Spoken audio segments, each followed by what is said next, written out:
ដល់ម៉ោងបាយកូនកូនហើយបងប្អូនម៉ោងបាយកូនកូនម្ដងឆ្លោះគ្នាវល់ហ្មងនិយាយរួមទៅចាប់អត់ឈ្នះទេពួកខ្ញុំមានតែបដ ாய் សិនចូលទៅញញែមកាតទេសួរនឹងឆ្លោះដោយជាមួយទាំងម្ចាស់ទៀតលោនៅកូនខ្លះគ្នាអត់ហ៊ានចូលស៊ីអញ្ចឹងទៅពួកខ្ញុំដាក់ខាងក្រៅបងប្អូនដាក់ខាងក្រៅលបងខាងក្រៅហ្នឹងឲ្យគ្នាស៊ីខាងក្រៅដោយសារតែចូលក្នុងទៅវាដេញខំគ្នាពេកមានបងប្អូនគាត់សួរគាត់តែតែមើលពេករបស់ខ្ញុំថ្មីគាត់សួរថា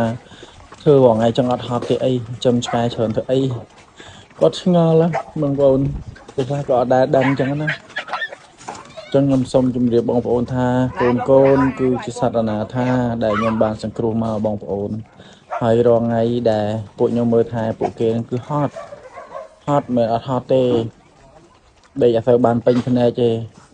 ព្រោះអីយប់ឡើងពួកគេលូផងព្រុសផងបើថាបានលូមួយគឺប្រហឹងបន្តកតុយគ្នាមនុស្សនេះរៀងស្រួលដែរចង់លូមិនលូអត់មានណាគេមកខ្វល់ជាមួយប៉ុន្តែពិបាក